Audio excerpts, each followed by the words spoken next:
Hello, everyone, and welcome to another edition of Sports Night Podcasts presented by Mid-Tennessee Bone and Joint on the Southern Middle Tennessee Sports Network. My name is Chris Yao, and as always, I am joined by Maurice Patton. Before we get started, we would like to thank our sponsors, Beck Dental Care, Columbia Academy, Jones & Lang Sporting Goods, and, of course, Custom Stone Handlers. Custom Stone Handlers believes in leadership, and outside of the military, our greatest leader-building platform is sports. Custom Stone Handlers proudly encourages young people to get in the game. Contact them today at 931-490-4990 or visit CustomStonehandlers.com. Mid-Tennessee Bone and Joint has been the official sports medicine provider for Maury County Schools for more than 40 years. We specialize in orthopedic injuries, and our Ortho Quick walk-in service lets you bypass the ER. Visit us online at www.mtbj.net. Today we are joined by Columbia Central, as you can tell by his awesome background, Columbia Central head girls soccer coach, Gregory Szydlowski, better known and easier said as Sid. So we'll just call him Coach Sid. That's good. That's right. We appreciate you getting on here with us, and even after our early technical difficulties, we're glad to have you. Well, thanks for having us. I'm glad you guys are around and doing this podcast, for local sports and high school sports. It's awesome. Yeah, Greg, wanted to get with you primarily for the fact that, so much of the talk here over the last few weeks has been about getting football back on the field. And Governor Lee finally signed his executive order that he announced on Friday, to let you guys resume full contact work and point yourselves toward an August 17th start to the season. And again, it's been so much talk about football, but this has affected girls soccer as well. And you guys were really on pins and needles as well there for a while. What did finally getting that word mean to your sport, your program, to you? Well, I think let's just go for the sport. I know, as well as I do, here in Tennessee, we now have MLS, and I know I'm kind of stemming away real quick from, just high school girls sports, but soccer's growing, and in this state, their travel program there in the Nashville area, well, really it's Franklin, Brentwood, TSC, but I mean, for all soccer across the board, not only girls soccer, but travel, and I mean, everybody was ready to ramp up and go. I mean, we know we lost the boys season. And so girls, it's kind of been, and I'll just be honest with you, I'm so organized in the sense of my scheduling that I usually have everything ready to go end of April. I have my girls' June schedule, what they're doing. Well, we start in May with strength conditioning. And then, we go into June, we do a couple days, we continue strength conditioning, and we use Game Time Sports, and my strength coach is Drew Massey. But, it's just been kind of like we're waiting and waiting and waiting, which, what day can we open up and when can we start training? And June, when they open up in June for us, we only did 6 trainings on the field. I didn't do anything else outside of that. And until they opened the doors in July, but then, what happened July, then they kind of shut things down. And we were already social distancing practices. So once July came, I usually run a 7v7 tournament in July. But obviously that didn't happen. And really, I wasn't going to actually run it. It was going to be the first year. I was going to kind of take a year off and then revamp it the following year. But obviously that was, I mean, with everything that was going on, it wasn't going to happen anyway. But, the girls want to get on the field, high school sports. It doesn't matter what sport it is. Kids are chomping at the bit. They've been in the house, so my girls, once we got going, in July, and again, I was only going 2 days a week, and then we were strength conditioning 2 days a week once July started, and then I gave them Friday off.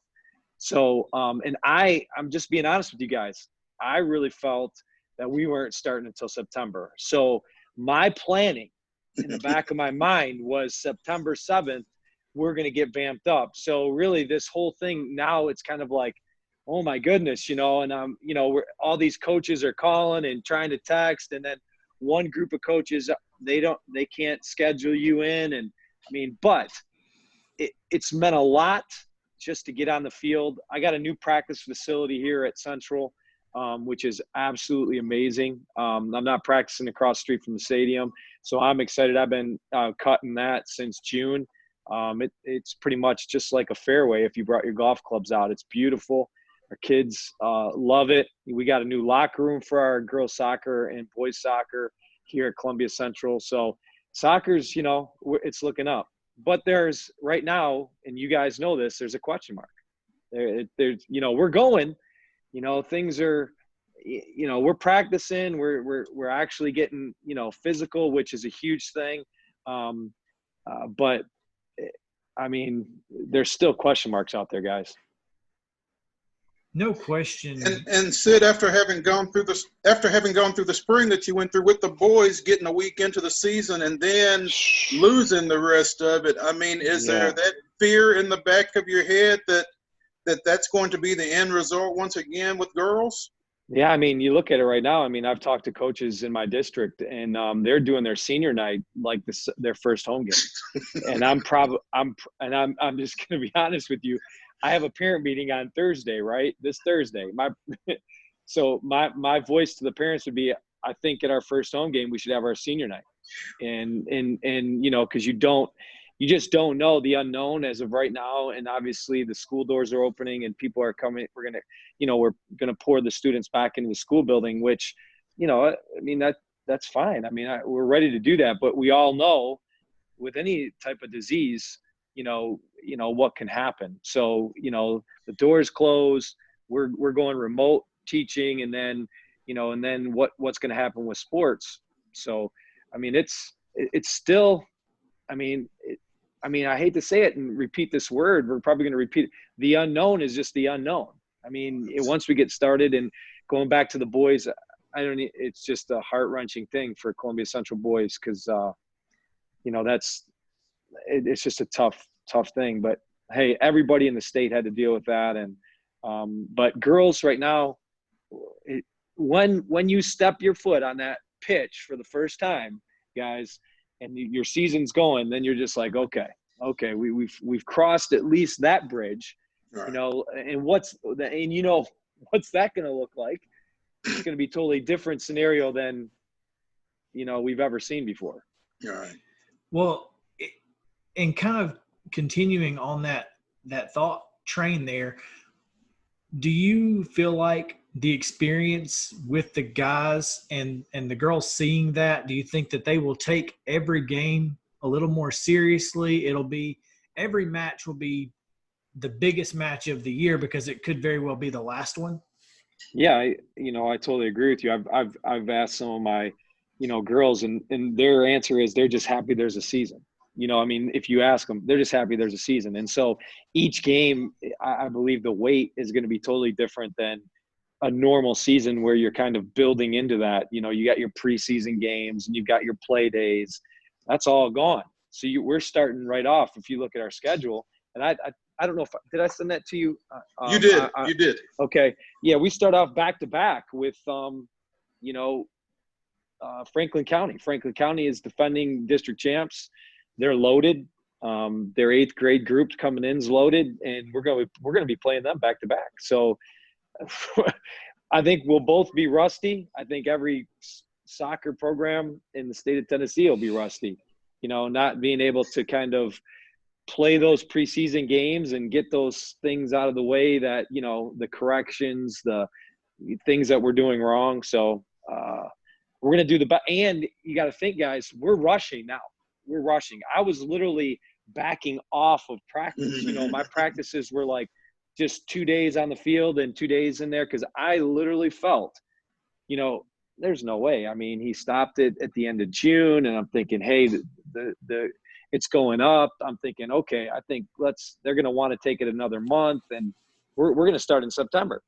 And that's kind of the way I put things. So now it's kind of like, oh my goodness, I've got 10 or 11 training days until our first game. So yeah. You talked about being rusty heading into that opener against Franklin County, Greg. Does it help that, like you said, everybody's going to be rusty? Yeah, I think you're totally right there. I think we're all going to be in the same boat. We're definitely those games. The game we play against Franklin County, the first one, is not going to look like the second one. You know what I'm saying? We'll make adjustments going into that second game. You know, we drive out to Franklin County the first game. They come to us the following Tuesday. I'm trying to put a game in between. I can't, because I was supposed to go to what they called, and I'm sure, I don't know if you guys heard of this, you probably did, that they were going to bring a new tournament to Murfreesboro called Meet in the Middle. And it was going to be put on by Baylor and another school, I can't remember, but Baylor's girls coach and another coach they were going to put it on, and it was going to be at the Murfreesboro soccer complex. Well, you know, that's gone. You know, that tournament's now not even in the works. And I used to go to the Gatlinburg tournament every fall. The last, I think, 3 or 4 years I've been there. But so now that my first week, I don't have another game there. So I'm struggling to find someone to play, and it just doesn't look like I'm going to find anybody for a game there, which would have been nice to have another game, non-district, in between going to Franklin County, coming to us for my second game. So yes, I think the rust, it may take 4 games, you know, before we start, you know, for us, you know, going into a decent stride. And I guess for everybody, it's going to be whoever can knock off that rust the quickest is the one that kind of gets that leg up. Yes, no, there's no doubt about it. Soccer's soccer, what people don't understand is you can't just have one. You know, you just can't have one great player. I mean, basketball, you can have good athletes around one great player in high school, and that great player in high school can score 30, 40 points a game, right? Well, I mean, we had Preston Price for the boys, but he had a nucleus around him that allowed him to shine, you know, to where for my girls, you know, I have to have all 11 working together. So it's going to be interesting to see what that first game brings. And we're going to try to do the best we can in these next 10 days to get ready for that. You do have a couple of, you know, seniors on your team that you expect some leadership from. Just having that experience, those experienced leaders, will that be something that you kind of lean on them to help out the younger kids, maybe outside of practice? Yeah. You know, one of the things I'm just going to talk a little bit on and touch on that, we're such in weird times here. You think about it, right? Outside of practice, we've talked about just COVID period. We're like, listen, I told the girls, I said, hey, you're going to have to social distance. I mean, think about this. You're telling teenagers to kind of go into a bubble, right? And so now you're senior leaders, as you're saying that, you're hoping that outside of, you know, we come to practice, we do what we're supposed to. And I'll tell you, I'll touch on this. We had a tough season last year. We went from winning, which was a big surprise, and Maurice will tell you. I mean, 2 years ago, we won the district, and we were in the playing game. We were number 4 in our district, you know, out of 5 teams. And so we come into last year and people were like, oh man, we're young. And so I do have some senior leadership that's coming up, a couple girls that will be looking to play at the collegiate level. They really want to. And so I think their hunger and their drive right now that I see at our trainings is definitely pushing over into our young kids, and obviously their leadership on the field hopefully is pushing also off the field with just everything that's going on, making sure that we're just, you know, I try to tell my girls, be safe, don't surround yourself with that's hard to tell a teenager, you know what I'm saying? Because all those things are part of what we're dealing with. It's not just, hey, we're coming out to practice and we're leaving and the expectations are that you get a good night's sleep and that you're eating right. You know, it's much more than that. So, and I've already had, you know, a couple that had to quarantine, you know, not that we've had anybody on the team actually have COVID, but they've been around somebody that has. Mm. So. We're visiting with Columbia Central soccer coach Greg Szydlowski. And Greg, you kind of stole one of my questions there, but with everything else that's going on, you guys are coming off of a lackluster, for lack of a better phrase, season last year. You know, how does that, on top of everything else, motivate you guys? Let me tell you something. Maurice, you've been covering sports, right? And soccer, I mean, football in the fall is football. You know what I'm saying? Everybody takes a back seat to football. Let's just be honest. I mean, it's the key thing, right? And girls soccer at Columbia Central, and you can go back and you can look at the history here for the last 20 years. We are a working class soccer team, okay? And that means, right, here's what happens. Every freshman class that comes in this program does not say that it's going to be spectacular. You know what I'm saying? Like a lot of, you know what I mean? With some of the schools that compete in this state, their freshman classes that come in, they're not losing a beat from, you know what I'm saying? Their program just keeps going and keeps going. Whereas what happens here is we get some players that play year round. We get high school players that just play high school. And we get players that want to just socialize, really. You know, I totally understand that. And I pick them up and they play. But, you know, last year everybody was on a high and saying, man, we're going to be tremendous. And the fact of the matter was we lost 4 players to college soccer. 4 players to college soccer. Let me repeat that. That's and insane. This is Columbia. Yeah, right? So we lose. And it doesn't matter what level. You know, you got one girl playing for C-State, gets a starting role, plays for Colton, played here, right? You got a girl playing minutes at Martin Methodist who are always ranked in NAIA. I got another girl playing for Martin Methodist that creeped in and got maybe some varsity minutes, but she played on the field. And then I've got a girl that scored a goal for Trevecca in a nice conference there in Nashville. And so let's understand this. If you cover sports, who is going to fill the role of those 4 players, right? That was the struggle last year. And guess what? I'm just going to tell you, we didn't have those roles totally filled. So we kind of we were already rebuilding last year. Okay. Our senior leadership last year were great. And going into this season, I think the girls see that. And I've sat down and had conversations about them. And again, going back to the fact, listen, Columbia Central, when I have tryouts, I don't have 30 travel girls, you know, as freshmen coming in to try out. You know what I'm saying? That's just, you know, we're not Brentwood. We're not, you know, Rutherford County. Rutherford County sent 2 girls teams to the state championship last year. Williamson County sent 2 teams to the state championship last year. So, you know, in our district, our top 2 got knocked out first round of region. And it hasn't been since Lincoln County. So what I'm saying is to get girls, I always look at us and say, listen, our focus for this season is another district championship. Let's accomplish that. Let's focus on that. And I love my senior leadership. The girls that are here, 3 of them, I believe, will be different types of workhorses than they were last year. And I think a 4th has really worked hard to find her place, Lithia Ramirez, on the field. She's really working hard for a starting spot with those other 3. So, and they're focused. They do not want to have the same type of year. And our district's wide open. Franklin County is loaded, but I think all of us in our district can beat them. So, you know, I mean, I'm excited. I can't wait. And again, lackluster, you're right. But now, okay, how are we going to rebuild? And our training sessions have told me as a coach that they're going to be ready.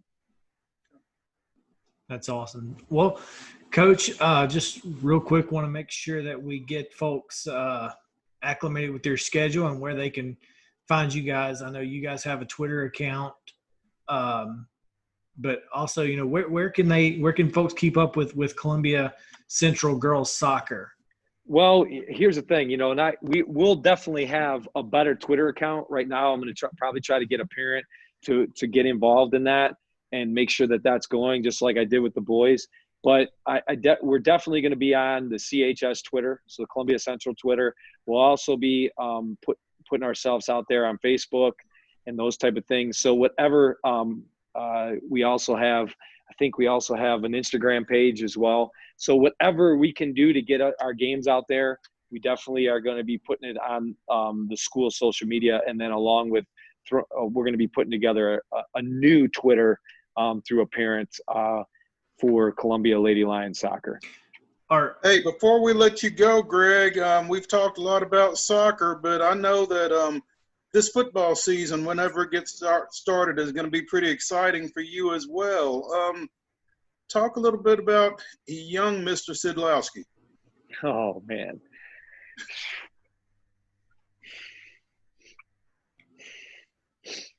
Easy.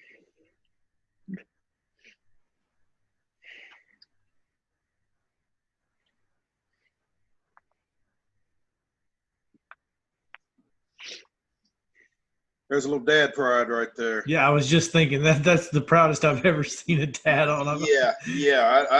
I didn't realize I was going to hit you like that, Greg. But Carter had a heck of a basketball season last year, I think. And I think talking to Jason and just watching him on the hardwood, I think the confidence is really going to bleed over and pay dividends this fall. Yeah. I just you're proud. He's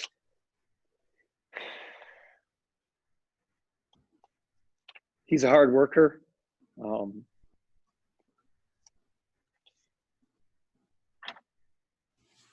A lot of what he's done comes from real hard work. Right now, he's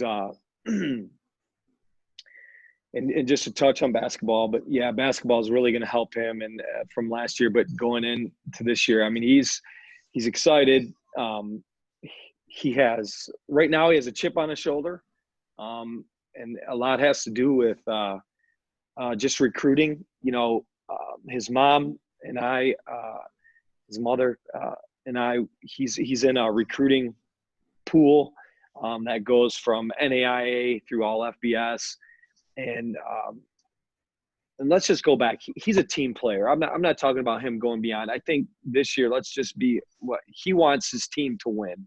He wants his team to win. Number one, he's going to do whatever it takes in the weight room, right, on the practice field to help his team win. He's going to he plays both ways. He plays offense. He plays defense. I mean, and that hurts, I think, a little bit, some of what Columbia Central really wants to do just because of numbers. But when you look at Carter, I mean, he's just working right now. He's at game time twice a week, and he's been doing that for about a month and a half. So he goes twice a week to game time to work on weights and his agility and his ability to get things right. And then he goes, obviously, to practice with Coach Hoth. So, I mean, he couldn't wait to get pads on. I talked to him this morning, and he said, I'm wrecking it. It's tough right now because I talked to one of his coaches. They don't have anybody to really challenge him right now in the trenches. So what is he going to need to do? Now he has to challenge himself. You know what I'm saying? Outside of that, to get himself ready for every game. It's just, he is, I'm telling you, he's motivated. Can I share a story real quick? Dixon County had a guy committed to Kentucky last year, right? And Carter, he's motivated. He's like, this kid's going to Dixon County, or he's going to Kentucky, and he had SEC written on his cast and everything. And all game, Carter was just in his face. You ain't going. What are you doing? He's talking to the guy the whole game, and the guy didn't do nothing against Carter. You know what I'm saying? So, that's the type of motivation that young man has. And I'm just so proud. I'm excited. I want to do some tailgating however I can, just to be out back there and park and just get ready for Friday Night Lights. And, I'm hoping for Jason Hoth and the entire team, along with my son, that they have a good season. I remember it ended with a tough 6-3 loss, and I was at that game on the sideline, and I thought, really, Columbia Central should have won that game. I mean, we couldn't score. I mean, and that, unfortunately, one big run, or the game could have been 3-0. When you look back at that. So, and if you look at how their region ran the table, and look at what they did against Summit, now they lost some big time people. Now, I mean, let's not be. I'm excited. Carter Szydlowski is my son, but he's an athlete, and he really wants Columbia Central to win a playoff game. If you ask him deep down inside, he's definitely a team player, but he's very self-motivated. And when people are on the other side of the ball that are going someplace big, that even motivates him even more, not only for the win, but to be able to go up against that competition and say, hey, Dad, I can compete not only here in high school with these guys, but even if I want to go to the next level. So I hope you guys will be excited to get out there and not only watch Central, but, see Carter a little bit as well. Absolutely, we are, Greg. We appreciate you taking a little time to talk a little soccer and a little football with us today, and look forward to those openers against and at Franklin County. Oh, yeah. Hey, I don't know how we'll keep in touch. I guess it'll be with the text message and stuff like we normally, but I appreciate the phone call and covering Lady Lion Soccer and everybody's soccer program. I'm glad you guys have found a way to continue this because, all sports need it. So good luck to you two. Thanks so much, Coach. Once again, Columbia Lion Soccer home opener on August 23rd, right? I believe so, yes. August 23rd, Franklin County at Columbia Central. Make sure I'm not sure how social distancing as far as getting out to the game, but I'm sure they'll sell a few tickets anyway. So make sure you get out there if you can. If not, follow them on social media for sure. And we will keep you updated, of course, on smtnsports.com and all of our social medias as well. And when we come back, we're going to talk briefly about the opening of contact in high school football. So we'll be right back on Sports Night presented by Mid-Tennessee Bone and Joint. Mid-Tennessee Bone and Joint treats your orthopedic injuries and existing conditions. Our trained physicians will get you back in the game faster. Contact us at 931-381-2663 or www.mtbj.net. And welcome back to Sports Night presented by Mid-Tennessee Bone and Joint. Just a quick correction, it's August 25th, not 23rd. Not sure where I got the 17th being on a Wednesday, but who knows. Anyway, August 25th at Columbia Central for the home opener for the Lady Lions soccer team. Maurice, it is we got just a little bit of time left. Just want to talk a little bit about, of course, high school football. Contact starts today. It's Monday the 3rd, and it's an exciting day for high school sports and high school football especially. It is, and as Greg noted in the previous segment, all of a sudden everybody's kind of got to speed up because, again, after Governor Lee signing his executive order last week, teams can begin full contact probably this week once they have completed the TSSAA heat acclimatization. Say that 3 times fast. Sure. Period. Of 2 days in helmets, 3 days in helmets and shoulder pads before they can go full contact. Not everybody has completed that yet.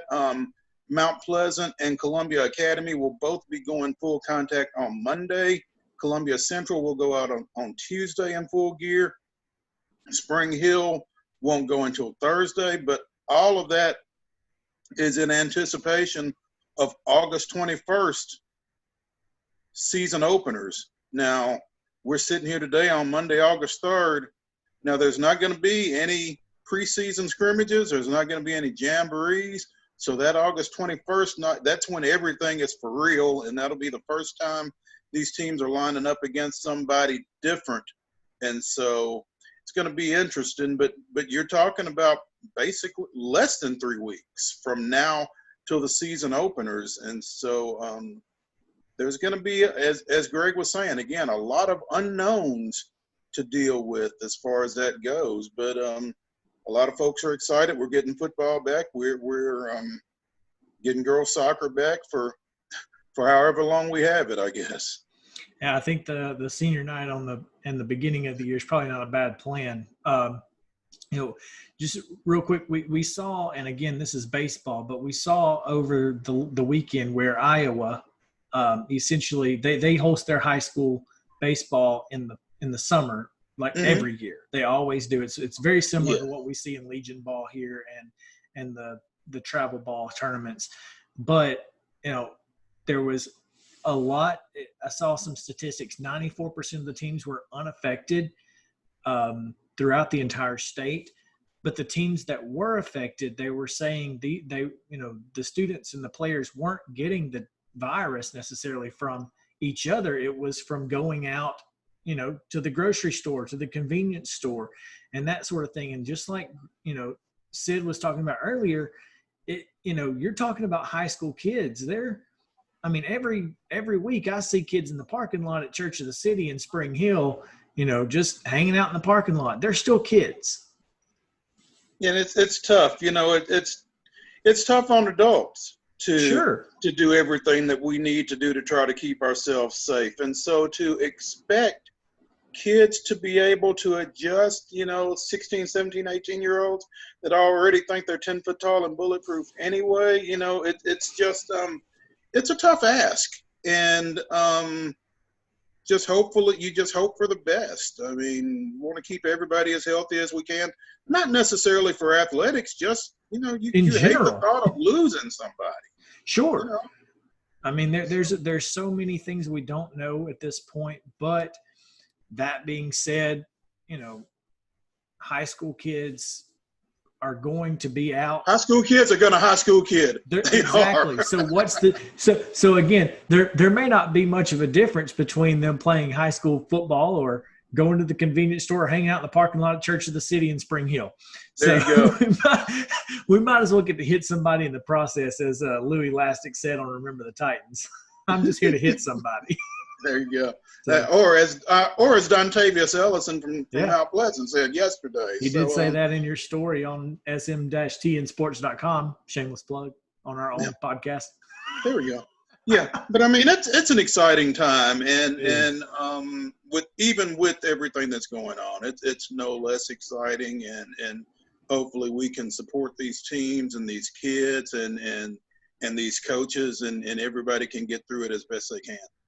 Right. And fans need to do their part too. That's what's important. After the game, can't be going up to all the kids and hugging them and high-fiving them and that sort of thing. You got to be smart about it and, take your time and cheer on the kids. Make sure that they know that you are there and proud of them and that sort of thing. But we all have to do a little bit. It has to be a little bit different this year. So I'm excited to see what it's going to look like. I know you are too. If you want to keep up with us, it's social media, Facebook, SMTN Sports. Of course, on Twitter and Instagram. You can see it in the bottom right-hand corner of the screen if you are watching this, or if you're listening, it's at SM_TN Sports. That's Twitter and Instagram handles. And, of course, the website, sm-tnsports.com. Make sure that you follow us there. Coming in a couple of weeks, we will have our fall preseason sports magazine out. I'm working on that as we speak, so really excited about that. So make sure you are, when we get that out, you keep listening to the podcast and watch our social media. And, of course, it'll be digitally available on our website. So thanks again for joining us. Yeah, we'll definitely let you know when that's out and available. Oh, no question. Yeah, but thank you guys so much for joining us on Sports Night, the podcast presented by Mid-Tennessee Bone and Joint. For Maurice Patton, I'm Chris Yao. You guys have a great day.